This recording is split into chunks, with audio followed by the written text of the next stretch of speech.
ଜୟ ଜଗନ୍ନାଥ। ଆଉ ମୋର ବଡ଼ ଭଉଣୀମାନେ ହୁଅନ୍ତୁ କି ସାନ ଭଉଣୀମାନେ ହୁଅନ୍ତୁ, ଆଉ ମୋର ବୟସର ଭଉଣୀମାନଙ୍କୁ ମୁଁ ଆଜି ଗୋଟେ ବୋହୂ ଚଳେଇବାର ପ୍ରଣାଳୀ କହୁଛି। ସେ ପ୍ରଣାଳୀ କ'ଣ ହେଲା ନା, ଆମେ ବୋହୂକୁ ଯେମିତି ଦେଖିବା ସିଏ ଆମକୁ ସେଇ ନଜରରେ ଦେଖିବେ। ତାପରେ ସେମାନେ କିଛି ଶିଖିକି ଆସନ୍ତୁ ବା ଶିଖିକି ନ ଆସନ୍ତୁ, ଆମ ଘର ଚଳଣି ଆମେ ଶିଖେଇବା ବହୁତ ଦିନ ଲାଗିବ ତାଙ୍କୁ। ପ୍ରଥମେ ଜଗିବା ଆମେ ବୋହୂ ଆମର ଯେଉଁ ରୋଷେଇ କରୁଛି ବାଢ଼ିକିରି ଦେଉଛି, ଆମର ସଦସ୍ୟମାନେ କେଉଁ ପ୍ରକାର ଖାଉଥିଲେ ସେ କେଉଁ ପ୍ରକାର ବାଢ଼ିକି ଦେଉଛି ତାକୁ ପ୍ରଥମେ ଜଗିବା। ତାପରେ ରୋଷେଇର ତେଲ ମସଲା ଭାଗ ବି ହେଲେ ବହୁତ ଦେହ ଖରାପ ହେଉଛି, ରୋଷେଇ ପାଖ ଜଗିବା। ତାପରେ ହାଣ୍ଡିଶାଳରେ ସେ ବାଢ଼ିକିରି ସମସ୍ତଙ୍କୁ ଦେଲା ପରେ ତା ପାଇଁ ଆଉ ରହୁଛି କି ନ ରହୁଛି, ସେ ଆମ ସାଙ୍ଗରେ ତ ଖାଉଛି କି ସାଙ୍ଗରେ ନ ଖାଉଛି ଯିଏ, ସେମାନଙ୍କୁ ଜଗିବା ଦରକାର, ତାଙ୍କ ପାଇଁ ଅଛି କି ନ ଅଛି। ତାପରେ ହେଉଛି ମାନେ ପୁଅକୁ ଯେତିକି ଭଲ ପାଉଥିବା ବୋହୂକୁ ତାଠାରୁ ଟିକେ ଅଧିକା ଭଲ ପାଇବା, କାରଣ ସିଏ ହେଲା ଡଙ୍ଗାର ମଙ୍ଗ। ଆମେ ଡଙ୍ଗାର ମଙ୍ଗଟାକୁ ଧରିଲେ ଡଙ୍ଗା ସିଧା ହେଇକି ଚାଲିବ। ଆଉ ପୁଅ ଜାଣିଛି ମାଆ କ'ଣ ବାପା କ'ଣ ଭଲ ମନ୍ଦ କ'ଣ, ପୁଅ ଆଗରୁ ଚିହ୍ନିଛି ଜାଣିଛି, କିନ୍ତୁ ବୋହୂକୁ ଟିକେ ଅଧିକା ମାତ୍ରାରେ ଭଲ ପାଇବା। ତାପରେ ହେଲା ବୋହୂ ଯେଉଁ ଫୋନ୍ରେ ଆମେ ଗପୁଛେ, ସେ ଫୋନ୍ଟା ଆମର ଲୁଚା ଛପା ନାହିଁ। ଭଉଣୀ ପାଖକୁ ହେଉ, ଭାଉଜ ପାଖକୁ ହେଉ, କି ନିଜର ଭଉଣୀ ପାଖକୁ ହେଉ, ଆମର ଯେଉଁ ବନ୍ଧୁବାନ୍ଧବ ଅଛନ୍ତି ସେଇମାନଙ୍କ ପାଖକୁ ହେଉ, ଆମେ ସ୍ପିକର ଦେଇ ତାଙ୍କରି ପାଖରେ କଥା ହେବା। ସିଏ ବି ଶୁଣିବେ, ଆମେ ବି ଶୁଣିବା। କିଛି ଲୁଚା ଛପା କଥା ନାହିଁ କି ବାହାରେ ନେଇ ଫୋନ୍ରେ ଗପିବାନି। ତାପରେ ହେଲା ବୋହୂ ଯେଉଁ ଭୁଲ କରୁ ଟାଇଲ୍ କରୁ କି ଯାହା କରୁ, ତାକୁ ଆମେ ଜଣେଇଦେବା ଏଇଟା ଭୁଲ ହେଉଛି। ତା ବିଷୟରେ ଯାଇ ଅନ୍ୟମାନଙ୍କ ଆଗରେ ଗପିବା, ତା କାନରେ ଯଦି ପଡ଼ିଲା ସିଏ ବି ଅସୁବିଧା, ଅନ୍ୟମାନଙ୍କରେ ଗପିଲେ କିଛି ଲାଭ ନାହିଁ।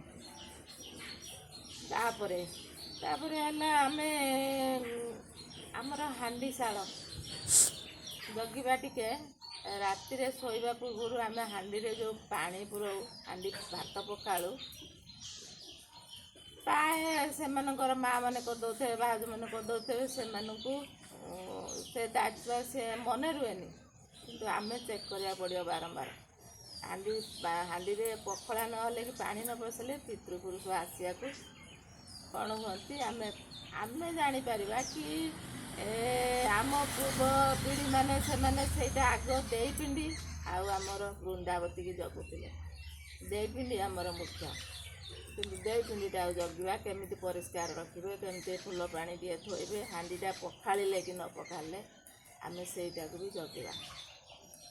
ଏଇଗୁଡ଼ାକ ଆମେ ଜଗି ଯଦି ଚାଲିବା, ତାହେଲେ ସେ ବି ଖୁସି, ଆମେ ବି ଖୁସି। ତାପରେ ଆମେ ବାହାରକୁ ଯାଉଥିଲେ ଆମ ଝିଅ ପାଇଁକା ଯେମିତି ଗୋଟା କ'ଣ ଭଲ ମନ୍ଦ ନେଇ ଆସୁଥିଲେ, ସେମିତି ଆମେ କ'ଣ କରିବା, ବହୁତ ଘରକୁ ଆସିଲା ତା ପାଇଁ ଗୋଟା ଭଲ ମନ୍ଦ କ'ଣ ନେଇକି ଆସିବା, ସେ ବି ଟିକେ ଖୁସି ହେବ। ଆଉ ତାର କର୍ତ୍ତବ୍ୟ କ'ଣ, ସିଏ ଆମଠାରୁ ସବୁ ଦେଖି ଜାଣିକିରି ଶିଖିଯିବ।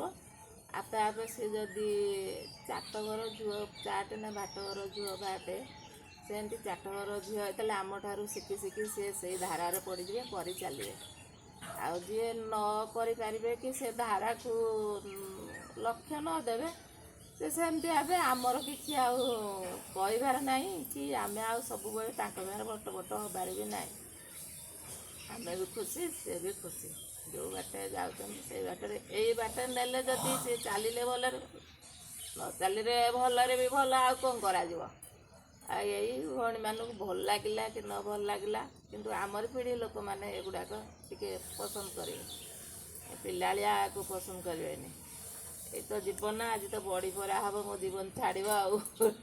ଖରା ହେଉଛି ଆଉ ଧୋଇଲିଣି ସକାଳୁ, କାଲି ଅଷ୍ଟପ୍ରହରୀ ମାଇକି ବାଜୁଥିଲା କି ଶୁଭୁନଥିଲା, ସେଥିପାଇଁ ରାତି 11ଟା 12ଟାରେ ପକେଇକି ତାକୁ ଟିକେ ଧୋଇ ଧାଇ କଷ ପାଣି ବାହାର କରିଦେଇଥିଲି ଆଉ, ଚାଲିଲା ଆଉ।